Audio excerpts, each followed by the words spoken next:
Good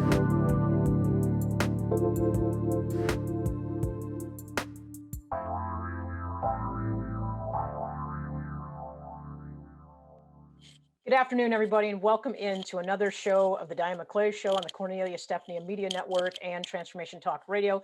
We are at the end of February. I'm so excited to have my friend Trish Campbell come back again to talk to us about her book, Love Me, that's going to be coming out in March. But first, I want to tease out what we're going to be talking about today. It's really easy to get caught up in the trappings of failure, thinking that failure is something that sets us back.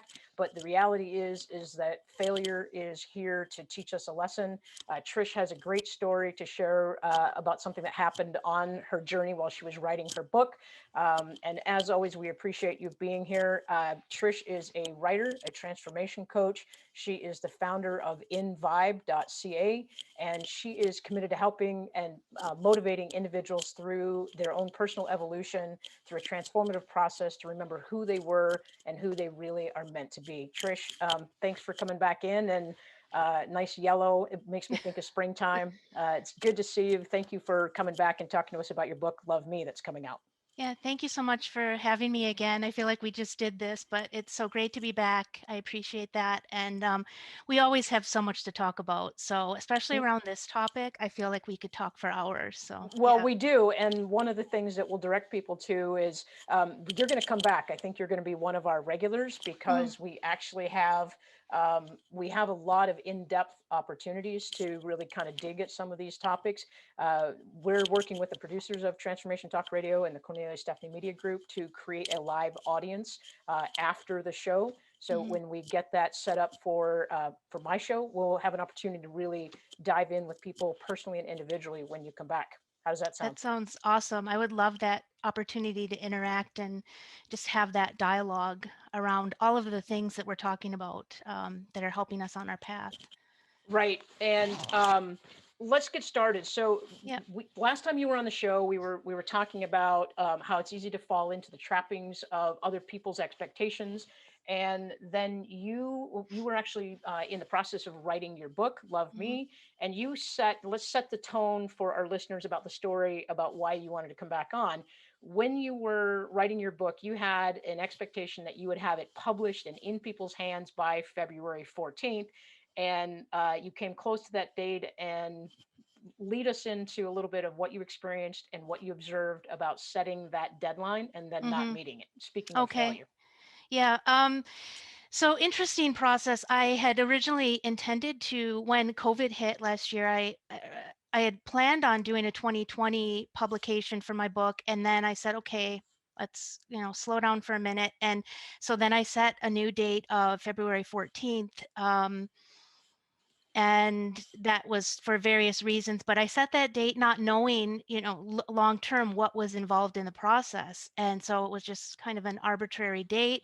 And as we were approaching, yes, I had tremendous progress. I had an accountability partner that helped get me there. And I think that's so important too, as a side note, to have people to help you towards your goals, and you help each other in that exchange. But in that process, I set that date. I wanted to commit to that. It was important to me. But in that, I realized, okay, now I'm not going to hit that date. Oh my God, like, what does that mean? I'm, all the things, the thought spiral of I'm a failure, all the self-doubt comes in, the disappointing other people. And this is my story about like letting go of those expectations of other people and just like really feeling into that process and embracing the failure or the sense of failure, because and all along this process of evolution, I've learned that those are the moments of our transformation. Those are the moments that gift us the opportunity for wisdoms.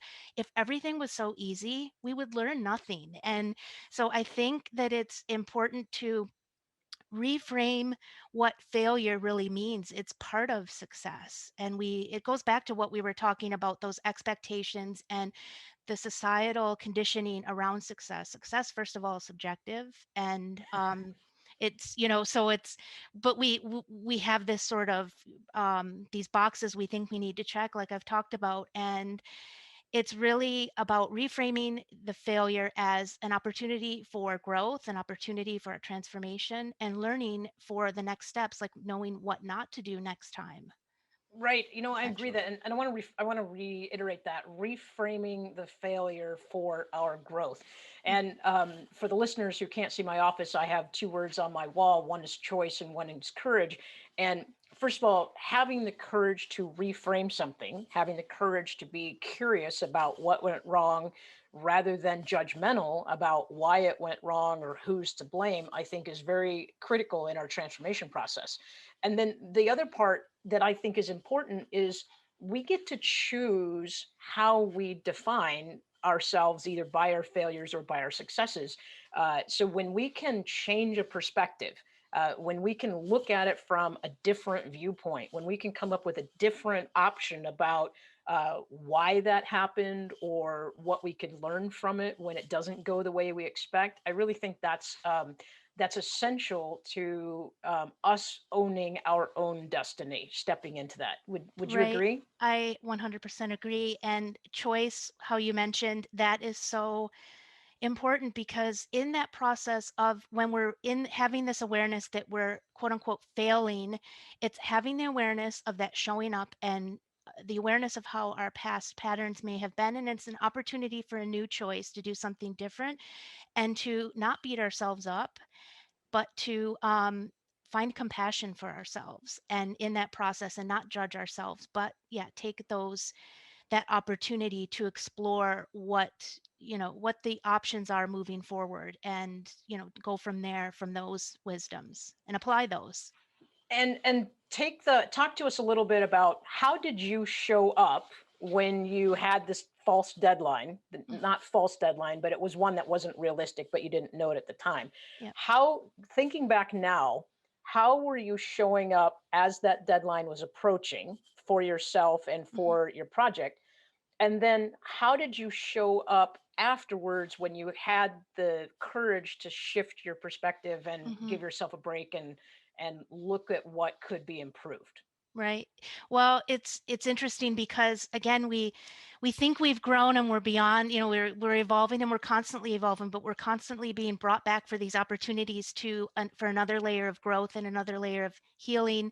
And in that moment, it's so easy to get entangled in this myth of perfection, like I have to have everything go according to plan. And if I don't, well then, oh, I might as well not show up at all. So it's having that awareness, taking that opportunity to say, hey, wait a minute, I'm not going to repeat this pattern again.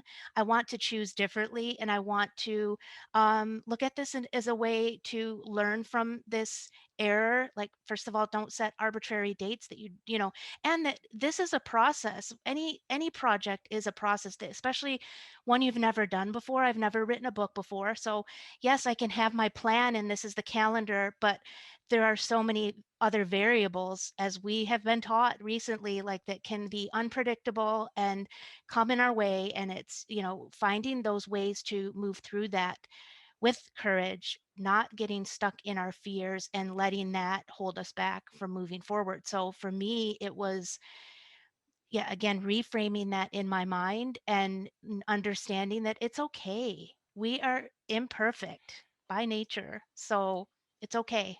And what would you tell your clients or somebody who's starting a creative project like a book? What would be three things that they could do to really reframe their mind? I mean, it's easy as a coach to say, well, just reframe your mind. But Right. what steps would you take a client through to get them to do that?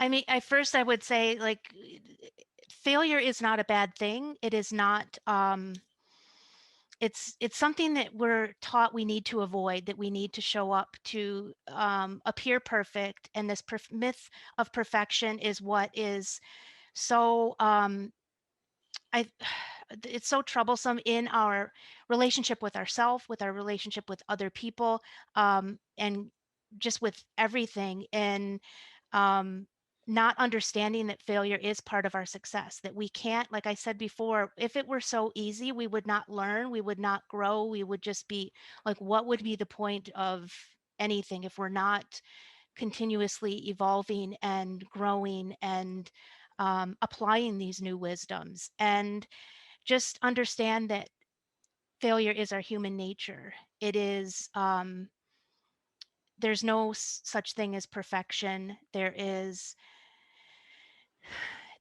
that our imperfections are the beauty of who we are. And if we just, look outside of ourselves for a second, like with nature, for example, is always showing us that there is beauty in that, and it is to be embraced. And that if everything were perfect, well, that would be boring. So, Right.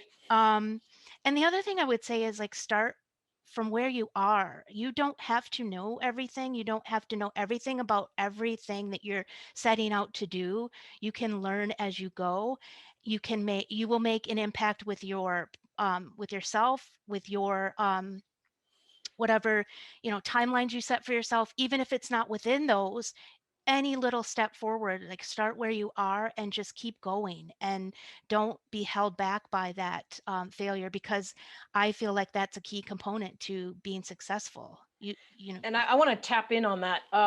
The three things that I have learned to ask myself, and now I incorporate this into the coaching that I do with my clients, is to ask yourself some questions. And the first one is, like, if you find yourself getting frustrated or angry or mad at yourself that something didn't go the way it should, or it didn't go according to plan.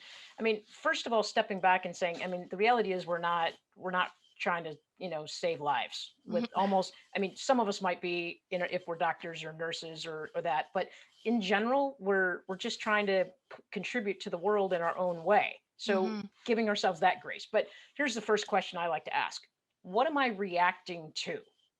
Am I reacting to what other people are saying? Probably not. Am I reacting to what other people are thinking about me? Maybe.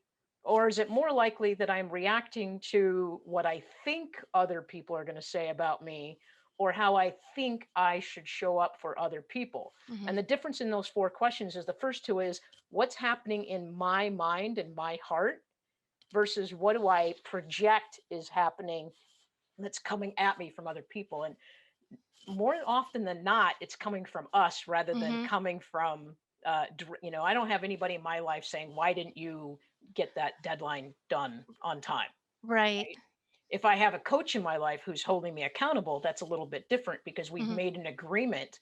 But generally, it's how am I interpreting the information that I am generating in my own head? Do you have anything to say about that? Yeah, I totally agree with that. I think that it goes back to not beating ourselves up, not it, like, we're our biggest critic, critique, or critic, I guess, is the word I'm looking for. Again, here's my imperfection. But God bless imperfection. yeah, and yeah, so we are our biggest critic, and I think that we think we know what people are thinking, and a lot of time, everyone has their own stuff, and I think the showing up is important. Showing up for ourselves, like, we're not here to show up for other people. Yes, we're here to connect and to help each other along the way, but I think showing up for ourselves in tapping into, connecting with our soul, and is inspiring for other people to do that same thing. So embracing our imperfection,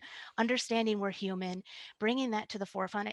I think we talked about that the last time too, that human Right. essence, bringing that, normalizing that, like, we are human, let's not pretend that we're not. Right. So. Well, and I have a quote that I just love. Thomas Edison, when he was making filaments for light bulbs, it said that a lot of people accused him of failing. A lot of people said that he was an inventor and he would never make anything of himself because he kept failing. And his response was, when he found the right filament for the light bulb, he said, "I did not fail. I found 999 ways that it didn't work." And I think Right. that's a great invitation to ask ourselves, what can we learn? Like, Hmm. if something doesn't go right, rather than beating ourselves up, if we can say, okay, what did I learn in this? And I have a friend who's a supervisor at UPS, and her style of management is to allow her employees to fail, Hmm. because she'll say to them after they it's easy for her to say, do it this way and do it this way, but she'll say, well, figure it out. And then if they get it wrong, she'll go back and say, what did you learn? Because the lesson of what did you learn is actually more powerful than how come you didn't get it right the first time. Right. And I think that's really important, that what is there available for me to take in and improve? And I guarantee you, I believe that you almost never make the exact same mistake twice. If you Right. really truly want to improve and show up for yourself in the best version of yourself, it is in our nature to understand how to do it better. One, I mean, if we're embarrassed because we made a mistake, we're like, yeah, I'm not going to do that again. Yeah. I mean, how many of us have inadvertently texted somebody, and told them something that we didn't really want them to know because we didn't check the name on the text? Well, Right. I've done that. I've been Mhm. embarrassed by that. And I guarantee you that is not a mistake I'm going to make twice, because I figured out how not to do that. Not to do that, right. And I Right. think that's so important in that piece and that learning and that wisdom, but also in reframing what failure means, because as you're talking, I'm thinking of like my own life experience and getting let go from my job. Like I could see that as a failure, and a lot of people have been there. Um, we get our, our identity gets attached to that, and when we get let go, we're like, oh my god, like I'm I'm a failure, I'm such a bad person, I'm this, I'm that. And it's like those, but those, if you look at anyone's story around that, and after like that is usually where transformation has happened in their life. It's a pivotal moment of their lives. I know it was for mine. And it's happened twice, and I'm okay with that. I have reframed that to say, okay, that's not where I belong. And it has opened up new paths for me to create something new and to have more opportunities for failure and getting more comfortable with failure, even though it's not always comfortable, like I just experienced recently, but learning I, from it. I think we need a different word than failure.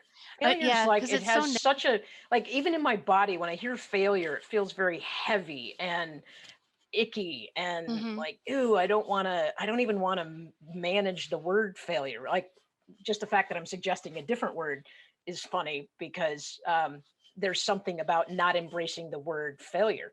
But there are a lot of cultures. Interestingly enough, there's a story about the art of imperfection, and I heard it hmm first with a friend of mine told it to me when I was addressing my own perfectionism, about how Navajo weavers will hmm purposely weave in a line of imperfection. Their belief is that God is the only one who can be perfect, and humans can't possibly attain perfection even if we try.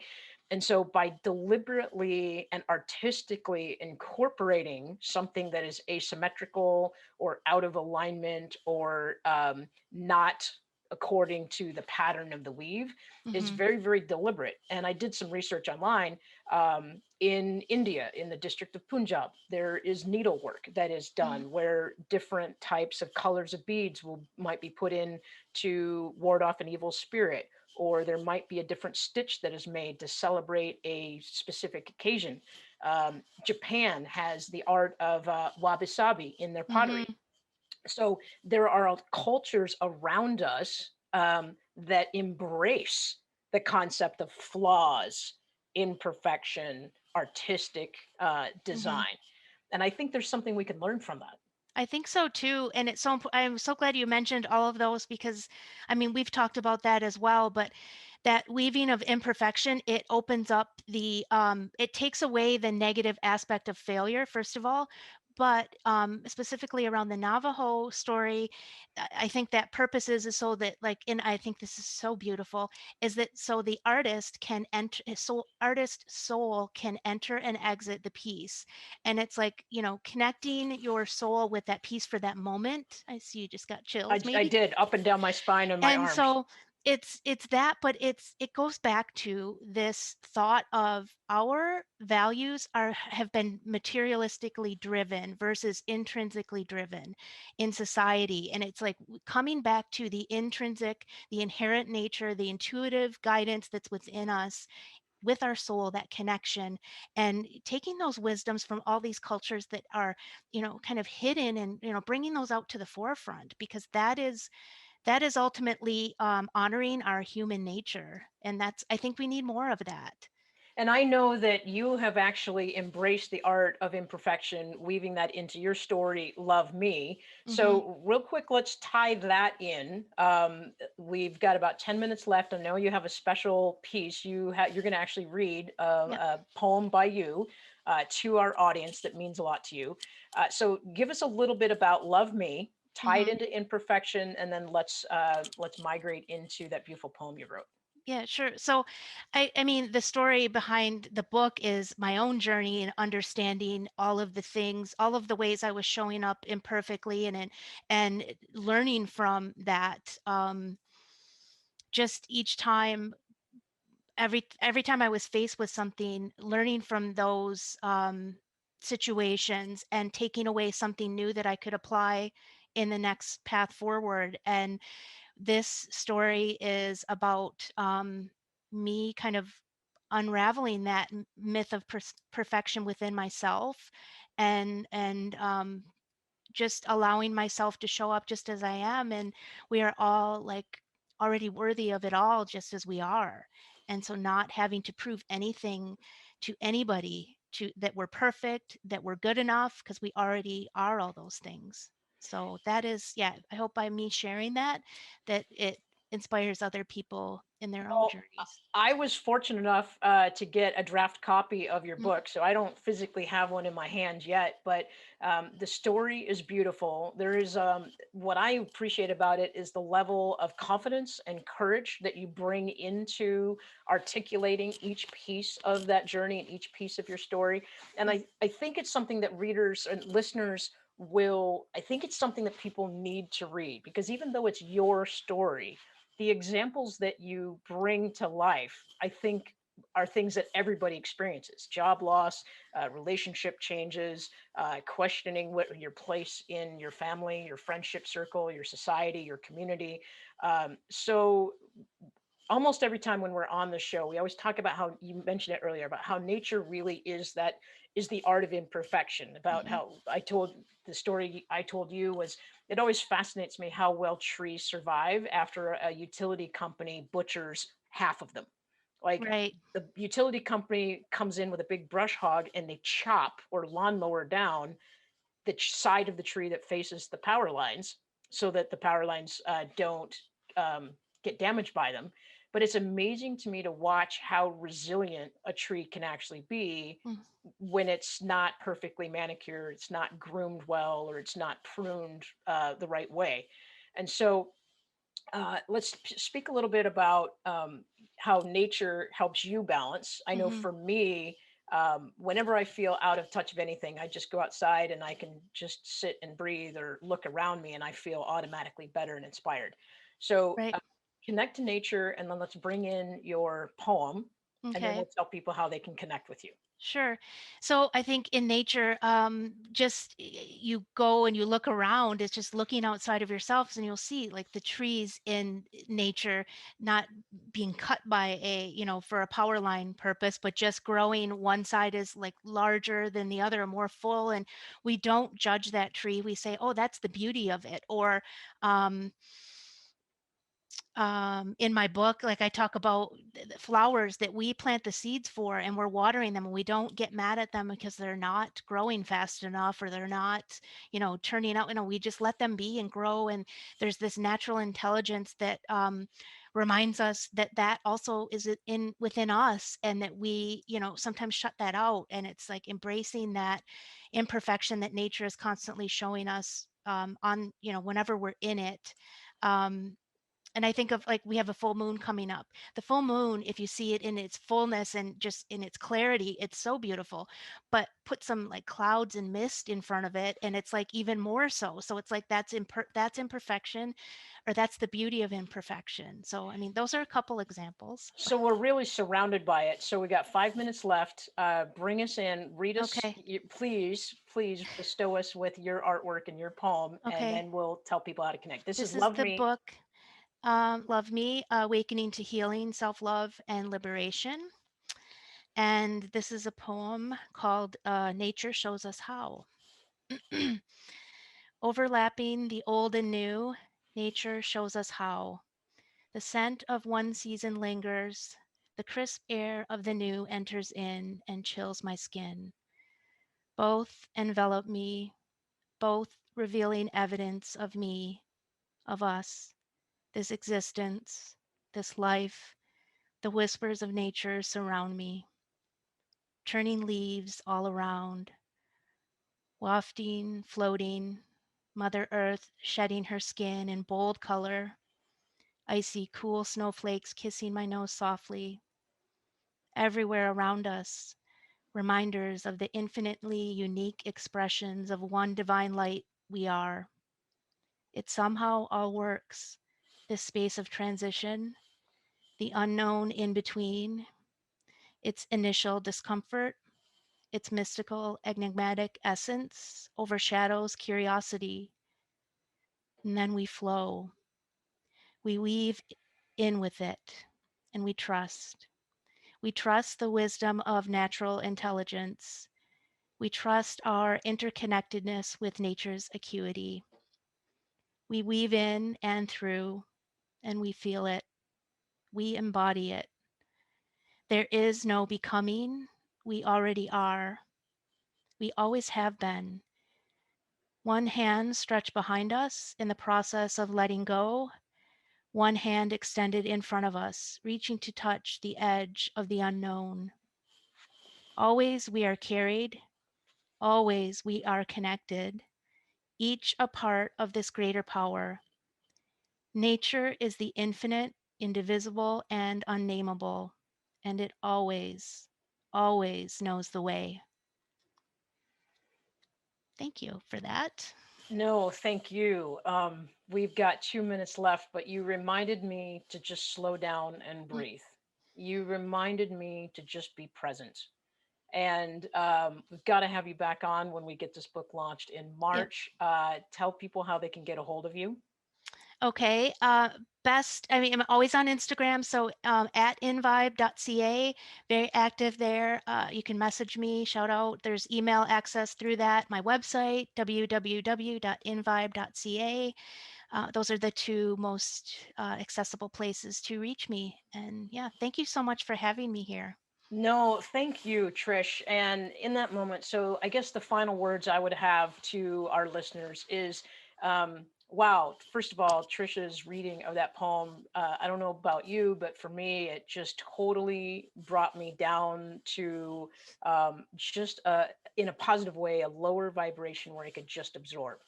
So I'm Diane McClay with the Diane McClay Show. I'm part of the Cornelia Stephanie Media Group. You can always find me the second and fourth Friday at 1:30 in the afternoon. And I really appreciate you guys showing up and giving us the time with you and also giving you the time with yourselves. So this is Diane McClay. We'll sign off today. I believe in you and we're here for you.